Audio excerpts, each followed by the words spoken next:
अरविन्दाय पत्रनेत्रं येन त्वया भारततैलपूरणं प्रज्वालितो ज्ञानमया प्रदीपं भगवान की परम पूज्य जय।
तुलसीदास जी रामचरितमानस में भी प्रकट किए।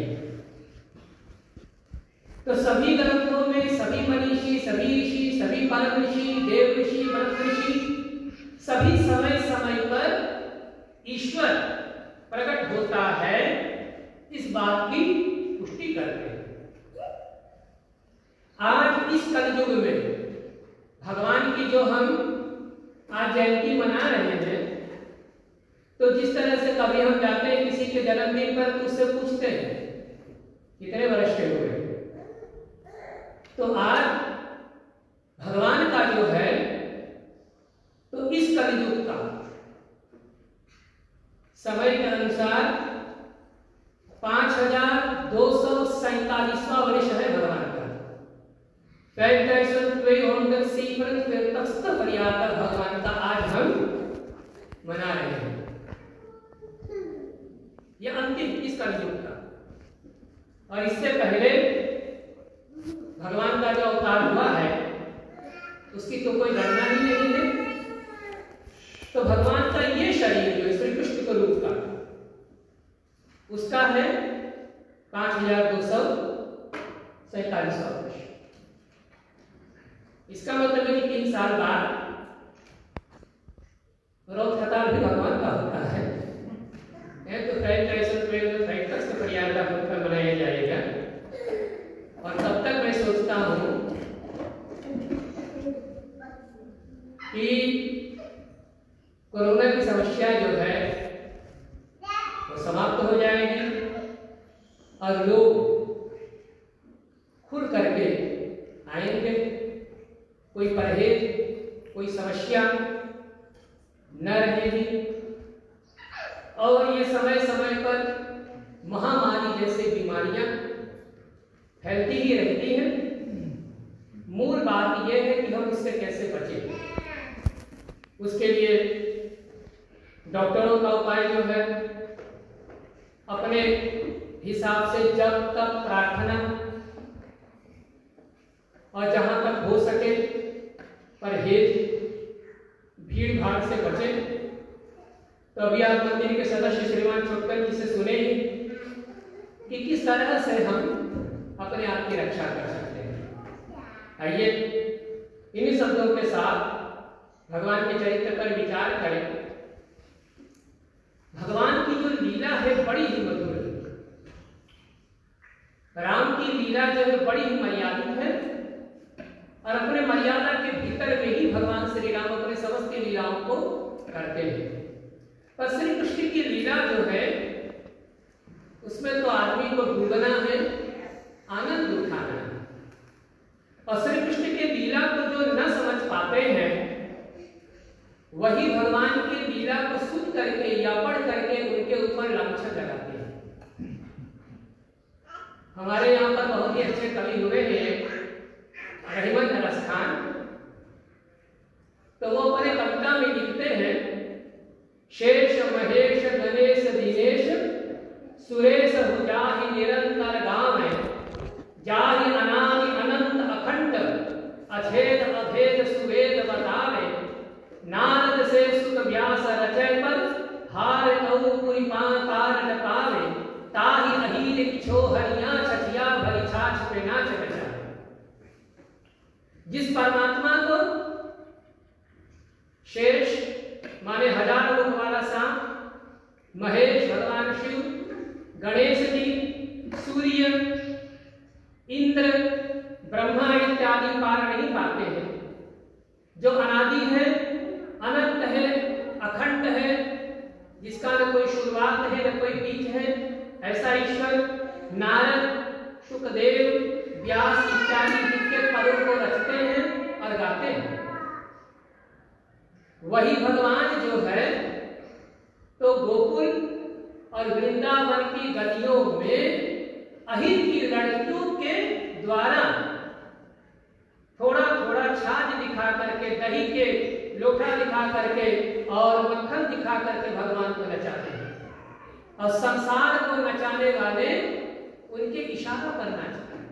ताहि अहीर किछो हरिया छछिया भरी छाछ पे नाच नचा। क्यों? प्रेम के वश।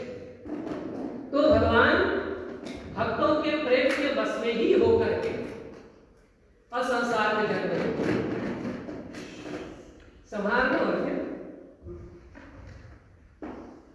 बच्चे भगवान सुरनाम के हम लोग हैं, तो सुरनाम में आप देखेंगे कि होकर तक घर के नीचे बालक लगा हुआ है लकड़ी का, और उसमें छोटी सी छेद करके भंवरा जो है तो भीतर घुस जाता है। उस छेद को तुम बंद कर दो तो भंवरा थोड़ी देर में कहीं और छेद करके निकल जाए। पर वही भंवरा अगर जो कमल के फूल के भीतर बैठ जाए और शाम को कमल के फूल बंद हो जाए तो भंवरा उसमें छेद नहीं करता। क्यों? या उसने दांत को निकाल दिया है, या छेद करने वाला का जो मशीन उसको घर छोड़ाया नहीं, प्रेम के वश। क्योंकि कमल के फूल पर वो बैठ करके मधु का पान करता है, उसके मध को लेता, उसके पराग को लेता। इसलिए प्रेम के वश कमल के पंखुड़ियों में भंवरा छेद नहीं करता, पर लकड़ी में छेद कर देता है, क्योंकि वहां उसको कोई रस नहीं मिलता। इसी तरह भगवान लीला को करते हैं। भागवत महापुराण में बताया जाता है कि एक बार भगवान की मां यशोदा दही को मथ रही थी और भगवान के पास पहुंचे, दही मांगा, मिला नहीं, तो अपने सखा सखाओं को लेकर के और किसी और गोप के यहां पर चले गए और गोपी के घर के ऊपर टंगा हुआ उसमें दही को निकाल के खुद खाने लगे, अपने सखाओं को भी खिलाने लगे। तभी गोपी बाहर से अंदर आई। गोपी और भगवान की जो वार्ता है, जो बातचीत है, वो सुनने लगे। गोपी जब घर में अंदर आई, उसने भगवान से पूछा, कस्तो तुम कौन हो? तो भगवान बोले, नंद सुता, मैं नंद का बालक हूं, किमत्र हो बोले। तो बोले, नंद के बेटा, तो फिर हमारे घर में क्या कर रहे हो? तो भगवान बोले, गुप्तोस्मि मातु भया, तुम्हारे घर में अपने मां के डर से छुपने के लिए मैं आया हूं। बाला की, तो बोले, छुपने के लिए तुम आए हो, तो फिर ये बच्चे क्यों लाए हो? तो भगवान बोले, ननु साक्षिणः कलियुगे, साक्षी के लिए, गवाही के लिए।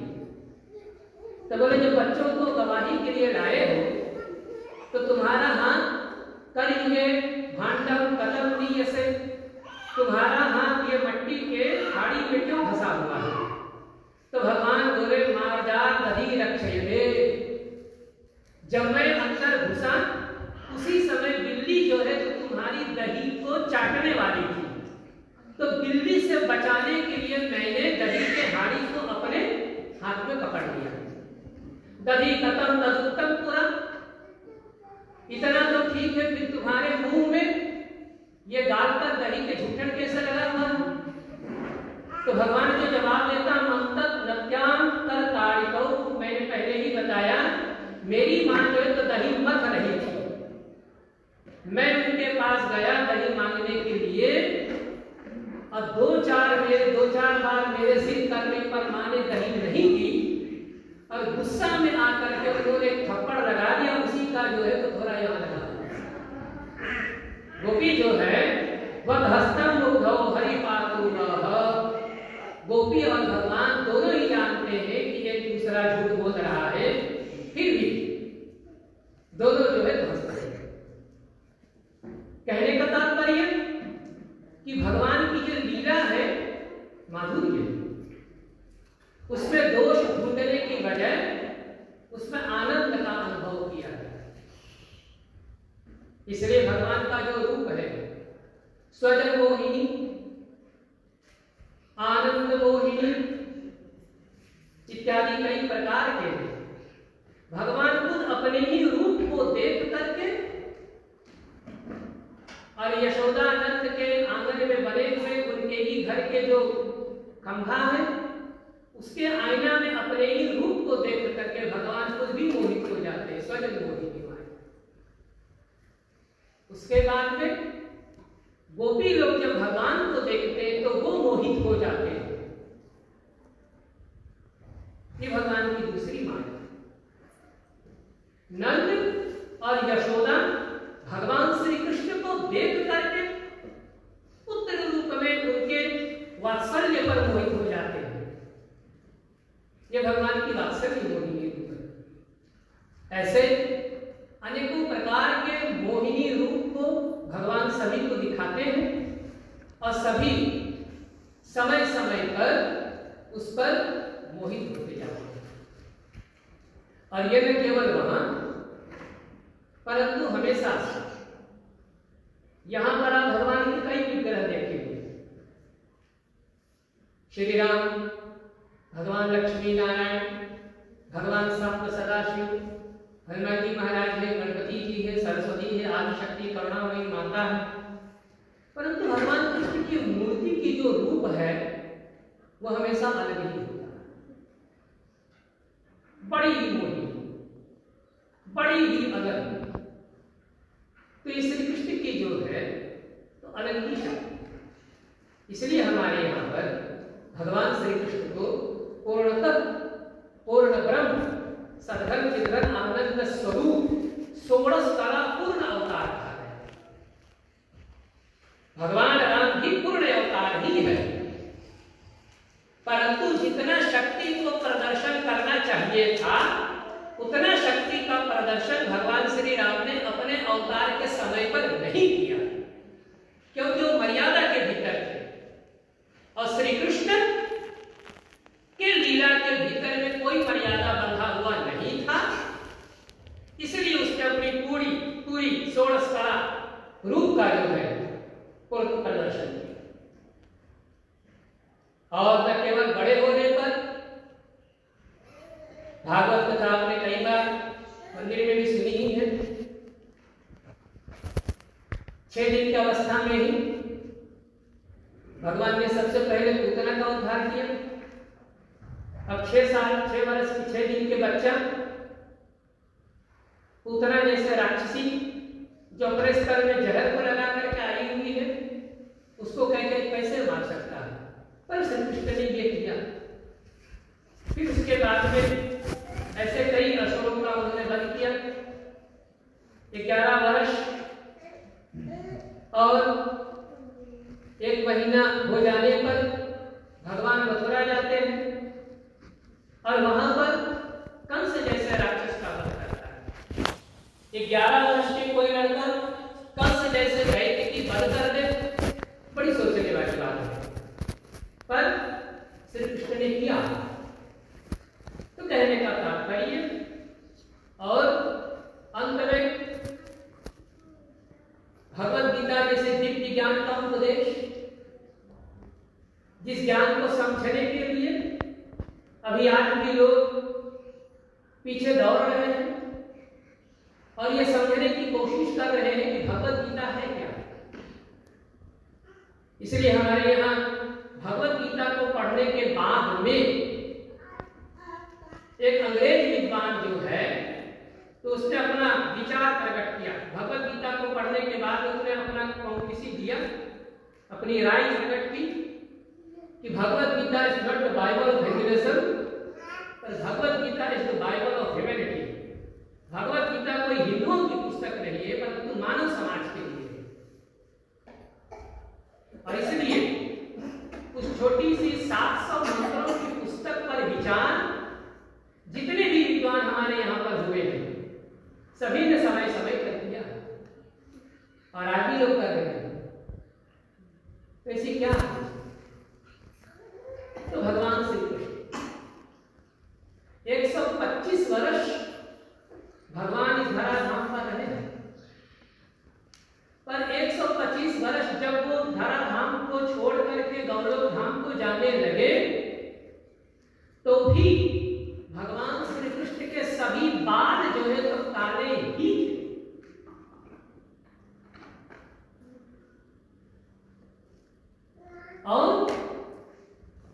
किशोर अवस्था में ही भगवान दिखे हमेशा।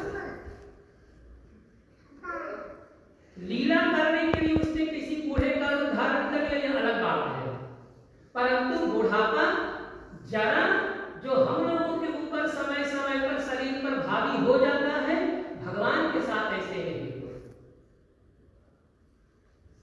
इसे दृष्टि की लीला और इसका जवाब वो छोटी सी ग्रंथ श्रीमद् भगवद गीता में ही देता है।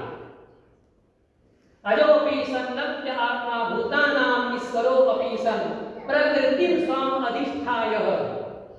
मैं प्रकृति को अपने बस में करके और जैसे आदेश देता हूं वैसे मुझे बनाया जाता है, और हम लोग प्रकृति के बस में हो करके आते हैं। ये अंतर। इसलिए समय आने पर पुरुषों की मोछ और दाढ़ी बनने शुरू हो जाते हैं, बेटियां जो उनमें परिवर्तन होने शुरू हो जाते हैं, पर भगवान में ऐसा कुछ नहीं, क्योंकि वो षोडश कला को करते हैं। धर्म रक्षा, साधु संतों की रक्षा और धर्म मर्यादा को पुनर्स्थापित करना, यह भगवान की लीला का उद्देश्य होता है। केवल रावण कंस जैसे राक्षसों को मारने के लिए भगवान को आने की कोई जरूरी नहीं है। उसके लिए तो भगवान का संकल्प मात्र ही ठीक है, पर उससे धर्म के मार्ग पर लोग नहीं चल पाते। इसलिए धर्म मार्ग पर चलाने के लिए भगवान जो है तो शरीर को धारण करते हैं। और कई बार भक्तों के हित के लिए संसार में अपनी जो लीला है उसको दिखाने के लिए भगवान श्री कृष्ण की जो सबसे ज्यादा जहां पर उसके चरित्र का वर्णन किया गया है वह है श्रीमद् भागवत महापुराण। वैसे तो श्रीमद् भागवत महापुराण के नायक ही है भगवान श्री कृष्ण, पर उसके 10वें अध्याय में महाराज सुखदेव जी राजा परीक्षित को भगवान श्री कृष्ण की जो परिचय है वो देना शुरू कर दिया। भागवत कथा के 4 दिन बीत जाने पर सुखदेव जी को याद हुआ कि पता नहीं, मैं तो 4 दिन से कथा सुना रहा हूं, राजा ने कुछ लिया जलपान किया नहीं। तो जब वो भगवान के चरित्र को सुनाने के लिए तैयार हुए तब उसने परीक्षित से कहा कि तुम पहले कुछ जलपान करो। और 4 दिनों तक महाराज सुखदेव की याद क्यों नहीं की? क्योंकि सुखदेव जी समाधि भाषा में कथा को सुनाते हैं, इसलिए अपनी समाधि भाषा में वो जो जो कुछ भी भगवान के चरित्र को देखते गए सब सुनाते चले। तो 4 दिनों के बाद में जब उसकी समाधि भंग हुई तब उसे पता चला कि परीक्षित सामने बैठा हुआ है और न जाने इसने कुछ जलपान दिया या नहीं। तब उसने उनसे कहा कि तुम कुछ दे दो जलपान, फिर भगवान के चरित्र को सुनाया जाए। पर परीक्षित ने मना कर दिया। उसके बाद में महाराज सुखदेव जी कहते राजवाक्यम, परीक्षित जी कहते हैं कथितो वंश विस्तारो भवतां सोम सूर्ययो राज्ञां चो वयवंश्यानां चरितम परमाद्भुतम। राजा कहते हैं कि विस्तार से भगवान के चरित्र आप सुनाओ, क्योंकि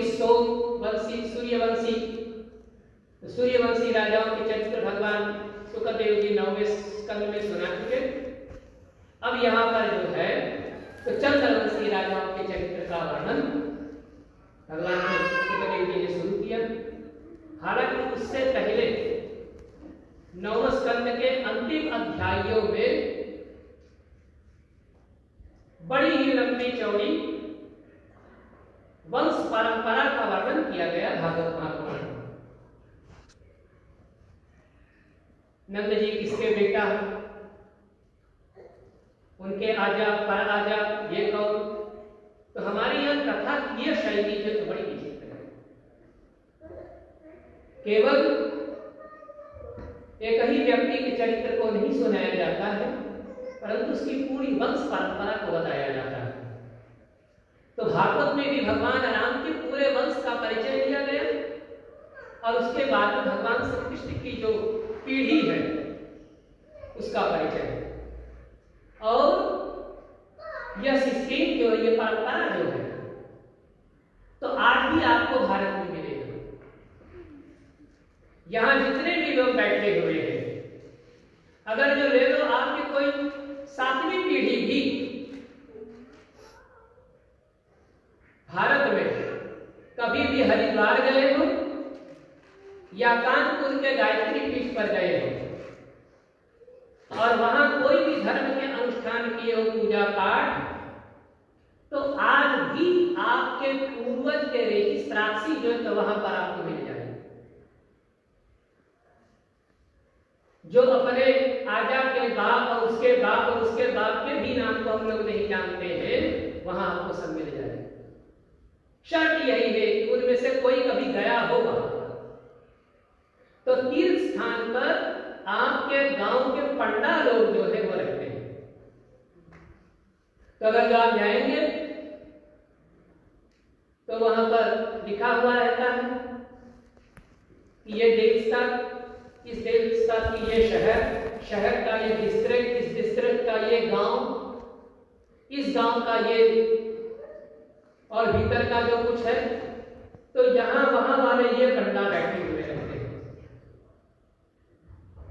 तो आप उसको पढ़ लो और जिसका ना लिखा हुआ तो आप जाकर के जो administracy काउंटर है वहां पर आप जाकर के पूछ लो तो तुरंत सब निकाल करके बता। इतना बड़ा बड़ा धोखा रखा हुआ रहता है। तो ये हमारे यहाँ की एक पुरानी परंपरा है।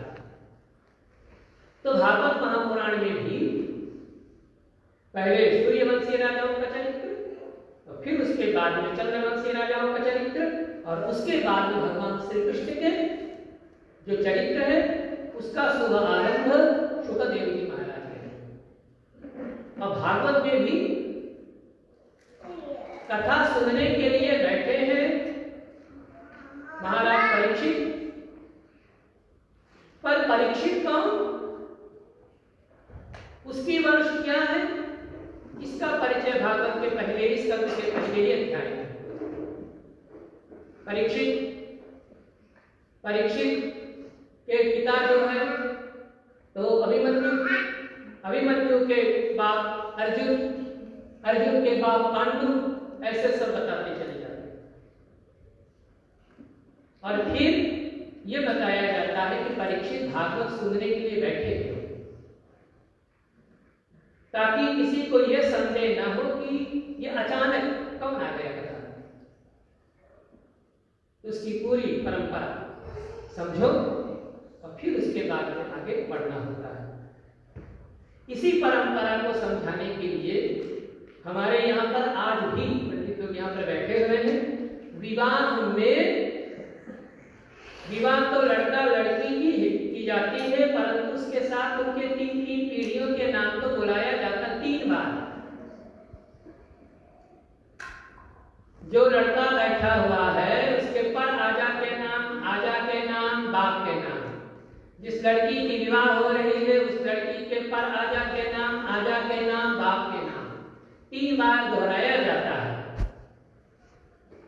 ताकि समझने वाले इस बात को समझे कि किसके साथ किसका संबंध जोड़ा जा रहा है, न कि केवल लड़का और लड़की के ही संबंध को बांध दिया जाए, नहीं।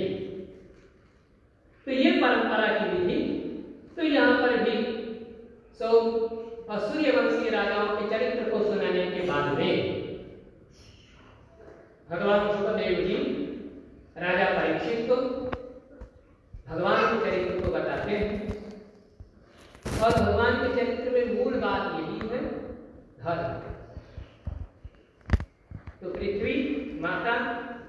के रूप को धारण करती है। भगवान ब्रह्मा के पास जाते हैं। भगवान ब्रह्मा देवताओं के साथ भगवती पृथ्वी को लेकर के क्षीर सागर में जाते हैं और वहां पर भगवान की स्तुति करते हैं।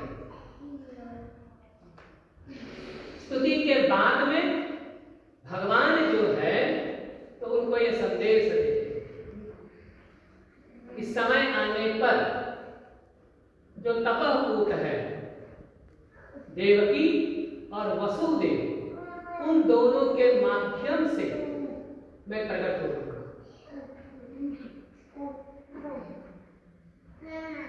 देवकी और वसुदेव भी एक ही जन्म में भगवान को प्रसन्न नहीं किए। उससे पहले सुतपा और प्रश्निगर्भा नाम से ये शरीर धारण करके भगवान के भजन कर चुके हैं। तो ऐसे 3 जन्मों के बाद देवकी और वसुदेव इस जन्म में भगवान को पुत्र रूप में देखते हैं। और ये बात हर सनातन धर्मी छाती ठोक करके कह सकता है कि सर्वशक्तिमान ईश्वर केवल हमारे यहां पर जब चाहे भक्त उनको बुला सकता है। बाकी के यहां पर परमात्मा को जाने की मना है। कोई कहता है कि ईश्वर सर्वशक्तिमान है तो, परंतु जन्म नहीं ले सकता। दूसरा कहता है कि परमात्मा जो है तो अपने संदेश को देने के लिए किसी दूत को भेजते हैं। किसी के यहाँ पर परमात्मा जो है तो बेटा के रूप में जाता है, किसी के यहाँ पर ईश्वर जो है ऋषि के रूप में जाते हैं, परंतु सनातन धर्म के यहाँ पर परमात्मा स्वयं आता है। और वो भी जिस रूप में हम चाहें। इतना छूट हमें, अगर जो हम चाहें तो भगवान जो है तो वामन के रूप धारण करते हैं। अगर जो भक्त चाहे तो भगवान नरसिंह के रूप को धारण करता है। अगर जो भक्त चाहे तो भगवान वराह, कच्छप इत्यादि रूप को धारण करते हैं। महाराज दशरथ और कौशल्या ने चाहा तो यज्ञ के द्वारा भगवान प्रकट हुए, राम लक्ष्मण भरत और शत्रुघ्न के रूप में। और यहाँ पर देवकी और वसुदेव के तप से भगवान जो उनके बेटा के रूप में प्रकट होंगे। समय आया, देवकी और वसुदेव कंस के कारागार में बंद है और 8वां गर्भ जब देवकी के भीतर प्रवेश किया, वो भी महाराज वसुदेव के मन दीक्षा के रूप में। भगवान की शक्ति वसुदेव के भीतर प्रवेश किया, वही शक्ति वसुदेव के द्वारा सामने बैठी हुई भगवती देवकी के भीतर है। वही शक्ति जो है तो फिर तेज के रूप में चमकने लगी।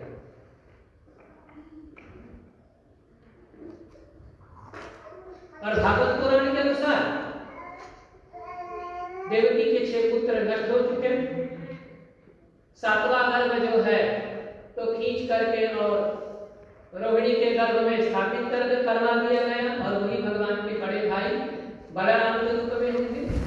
और 8वां गर्भ जो है भगवान श्री कृष्ण। तो जब भगवान के प्रकट होने का समय आया तो उस समय भागवत महापुराण में कहा जाता है, अतः सर्वगुणोपेतः कालः परमशोभनः। जब भगवान के प्रकट होने का समय आया तो 5 महाभूत आकाश, वायु, अग्नि, जल और पृथ्वी, ये सब भी भगवान के स्वागत करने के लिए धीरे धीरे तैयार हो। कालः परमशोभनः, समय जो है एकदम से शोभायमान हो गए। कैसे? सबसे पहले आकाश मंडल में धीरे धीरे बादल जो है तो उड़ने लगे और भगवान के स्वागत करने के लिए आगे बढ़ने लगे। तो जब बादलों को भगवान की शोभा और उनके स्वागत करने के लिए वायु ने देखा, तो उसने सोचा कि जब आकाश आगे बढ़ रहा है तो मैं पीछे क्यों हटूं। तो वायु धीरे धीरे मंत्र सुगंध होकर के और हवा को बिखेरने लगे। तो जिस कैद खाना में वसुदेव और देवकी जी बंद थे, उनके लोहों के झरोखे से वायु सुगंध को लेकर के और उनके शरीर को छूते हुए फिर बाहर निकल गए। उसके बाद में अग्नि को जब पता चला कि आकाश और वायु भगवान के स्वागत के लिए मथुरा पहुंच चुके हैं, तब अग्नि भी जो हवन कुंड में बुझ चुके थे राक्षसों के दुख के कारण, जिन ब्राह्मणों के यज्ञ इत्यादि सब बंद हो गए थे, उनके यहाँ पर अनायास अग्नि देवता जो है तो फिर प्रकट हो गया, कुंड में अग्नि जलने लगा। उसके बाद में जल, तो जब अग्नि प्रकट हो गया तो अग्नि के बाद में जल की बारी, तो धीरे धीरे बादल से बरखा की बूंद नीचे गिरने लगे भगवान के स्वागत करने के लिए। और उसके साथ साथ आकाश मंडल पर पहले जो बादल छाए हुए थे, उसी पर धीरे धीरे गर्जना शुरू हुआ कि जैसे कोई नगाड़ा बजा रहा। जल के बूंदी के बाद में भगवती पृथ्वी भगवान की शक्ति है, पत्नी है। भगवान की एक पत्नी है भूदेवी और एक पत्नी है लक्ष्मी देवी, श्री देवी। तो जब भूदेवी को पता चली कि उनके नाम प्रकट होने वाले हैं, तो उन्होंने अपने खजानों को खोल दिया और फिर जो माणिक्य अनेकों प्रकार के रत्न सब जमीन के नीचे दबे हुए थे, वे अचानक जमीन के ऊपर आने लगे। माने भूदेवी ये जताना चाहती है कि मेरे नाथ जो है वो अवतार धारण करके आने वाले हैं, इसलिए मैं सभी लोगों को अपनी तरफ से सौगात उपहार दे रही हूं। उसके बाद में भगवान ब्रह्मा ने देवताओं से कहा कि पूर्णतः पुरुषोत्तम भगवान कृष्ण का जो है तो प्रागट्य का समय आ रहा है, इसलिए हम लोग भी चले मथुरा और भगवान की प्रार्थना करें।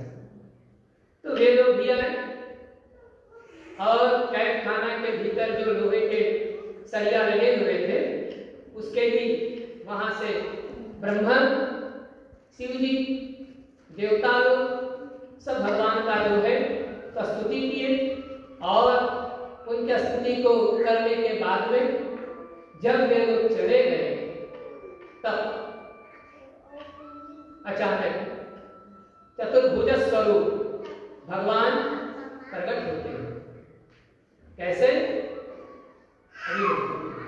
शंख, चक्र, गदा और पद्म, सुंदर स्वरूप, 5 फूलों की माला है भगवान के गले में, उनके सिर पर मुकुट है, यहाँ उनके 2 बाल जो है कैसे लटके हुए हैं, उनके यहाँ पर कानों में जो मकर कुंडल है, उनके यहाँ पर एक तरफ कौस्तुभ मणि है, एक तरफ भगवती लक्ष्मी की चिन्ह है, बीच में रोमावली ऐसे घूमे हुए हैं जो शंख के आकार के हैं।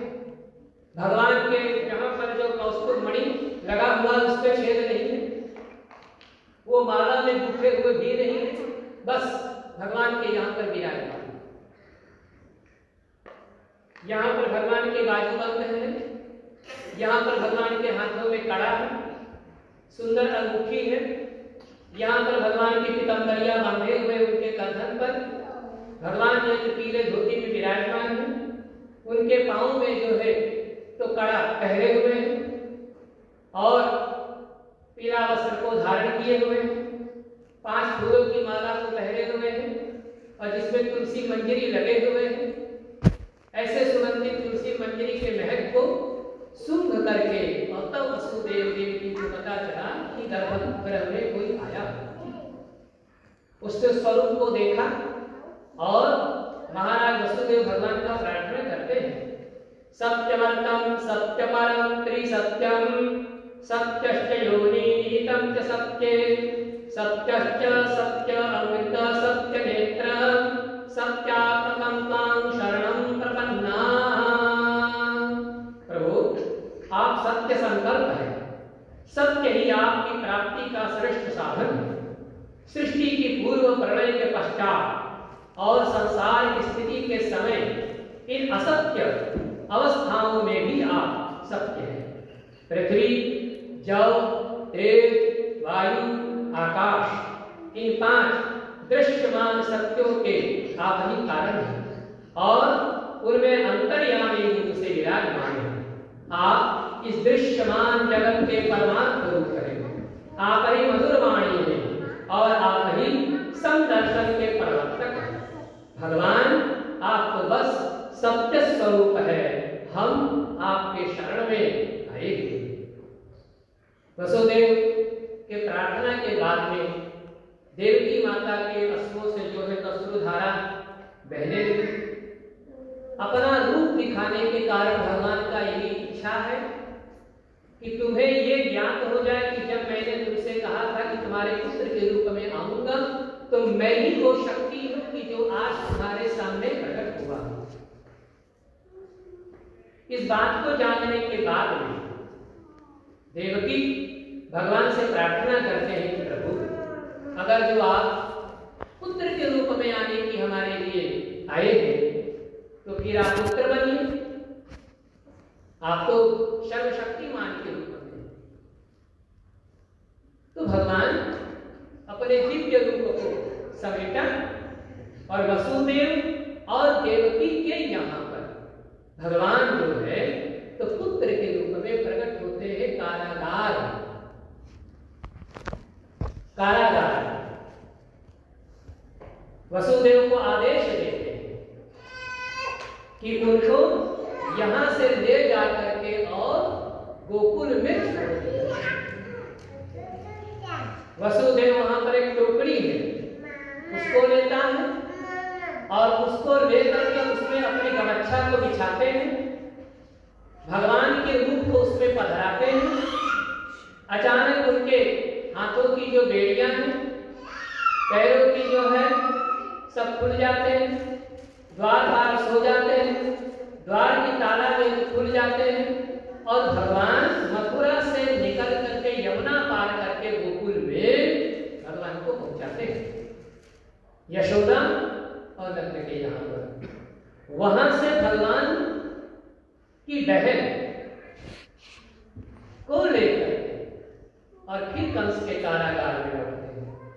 वही बाद में विंध्याचल रानी होती है, वही सुभद्रा है, वही शांभवी है, वही सत्या है, वही अनेकों रूप में हमारे यहाँ पर पूजे जाते हैं। महाराज यशोदा के महाराज नंद के यहाँ पर यशोदा की गर्भ की रक्षा के लिए और जन्मजात शिशु की देखभाल के लिए नंद की बहन आई हुई है।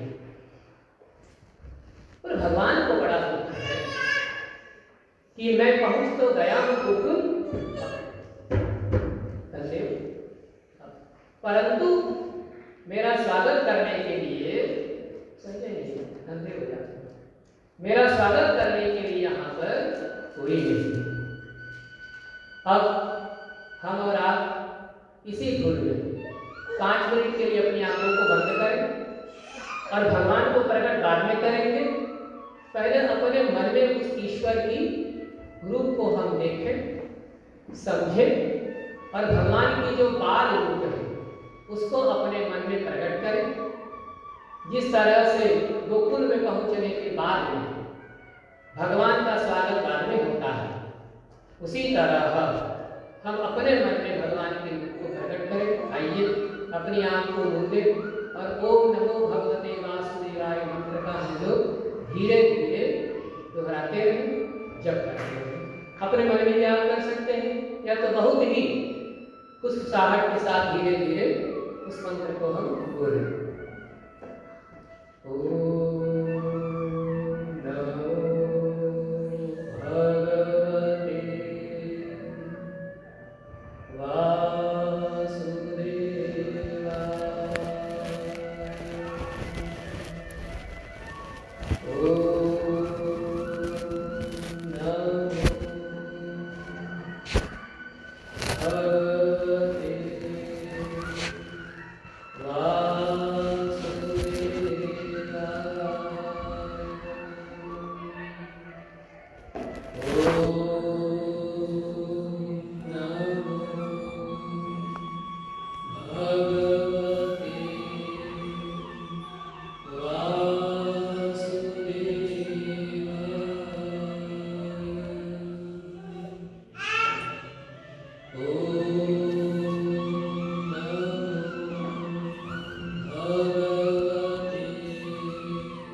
बोलिए कृष्णचंद्र भगवान की जय।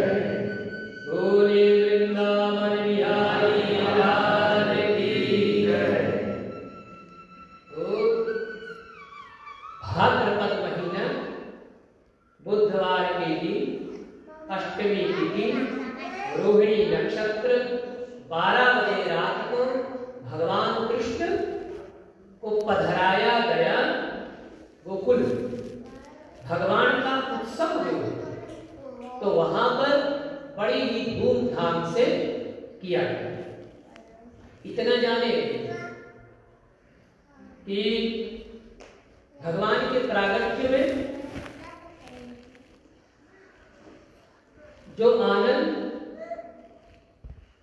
का अनुभव होना चाहिए वो भले ही कोरोना के समय पर आपको मंदिर में ना हो, परंतु उस पूरे आनंद का, खुशी का अनुभव अपने भीतर करिए।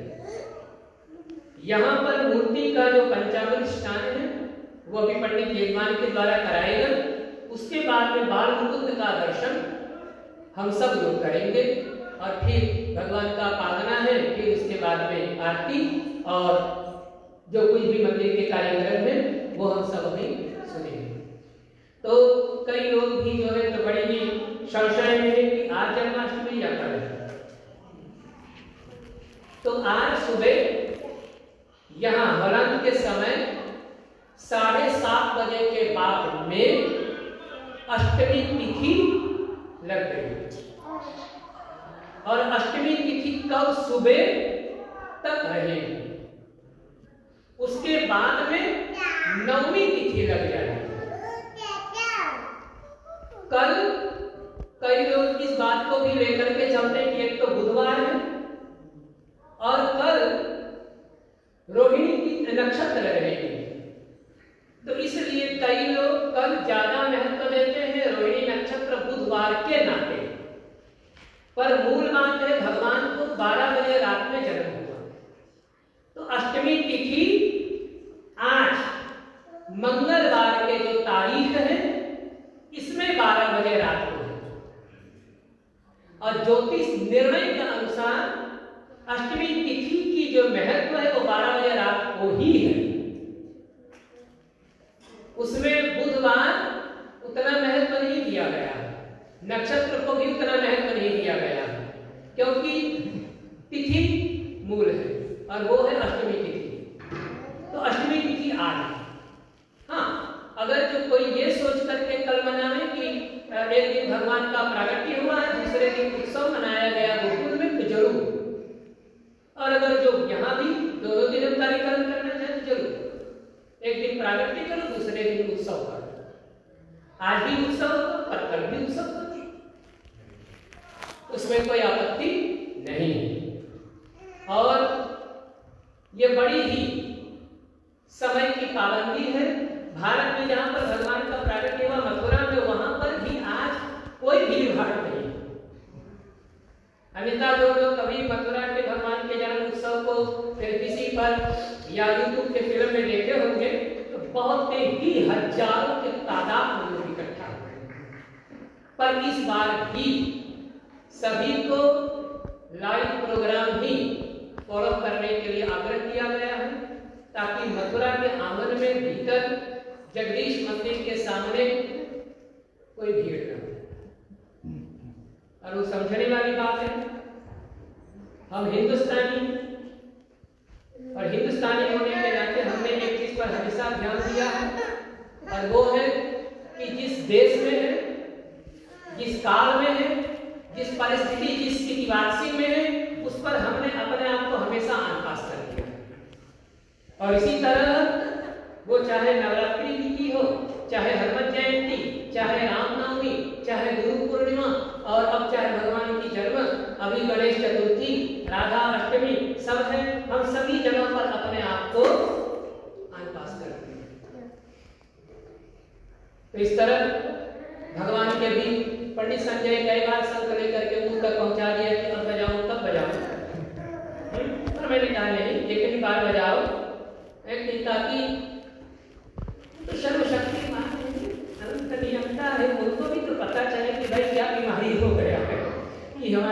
भी इतना सारा सारा मन रहा है, अब तो हाथ बढ़ाऊं कि इस बीमारी के जल्द से जल्द दुनिया से खत्म कर दूं, ताकि अगले साल ये नौबत ना आवे कि लोग डर डर के बैठे, लोग डर डर के मंदिर जाए, मंदिर जाने से पहले लोगों को आन जान ही करना पड़े, ताकि इतने ही लोग आ सके, इससे ज्यादा नहीं। तो इस दुख से जो पार होता है वो जगदीश्वर ही है, और इस जगत की जो रक्षा करे वो भी जगदीश्वर ही है, और इस जीव और जगत से जो सभी को ताड़ दे वो जगदीश्वर ही है। आइए इन्हीं शब्दों के साथ मंदिर के सभापति पंडित देवेंद्र जी, उप सभापति पंडित अर्जुन शर्मा जी, मंदिर के सभी सदस्य भैया छोटकर, निषाद जी और सभी लोग जो यहाँ पर अपने अपने हाथ को बटाए हैं, भजन मंडली इत्यादि, आप सभी को बहुत बहुत धन्यवाद। और भगवान श्री कृष्ण की कृपा, उनकी आनंदमय मूर्ति की जो छवि है, उस छवि को हम सब अपने मन में बसाते हुए अपने अपने घर को अभी जाएं। अब पंडित संजय से मैं निवेदन करूँगी, यजमान को लेकर के वो भगवान का जो पंचामृत अभिषेक पूजन करें, उसके बाद में फिर आप सब आगे आएंगे। पर मैं यहाँ से निवेदन करूँगा भैया छुटन जी से, हमारे यहाँ निषाद को और फिर जैसे कार्यक्रम है तद अनुसार हमारा करते। बोलिए धर्म की, अधर्म का, प्राणियों में विश्व का, गौ माता की, देव भगवान की, ओम नमः पार्वती पतये महादेव। एक मिनट निषाद जी, पिछले हफ्ता 5 अगस्त को राम जन्मभूमि शिलान्यास का पूजन अयोध्या में किया गया। उसी तरह यहाँ पर हम लोग भी पंडित सभा नहीं कर रहा, देव मंदिर के साथ मिलकर के यहाँ पर भगवान के पूजन, रामचरितमानस के अंतर्गत सुंदरकांड की पाठ और 1 किलो के शिला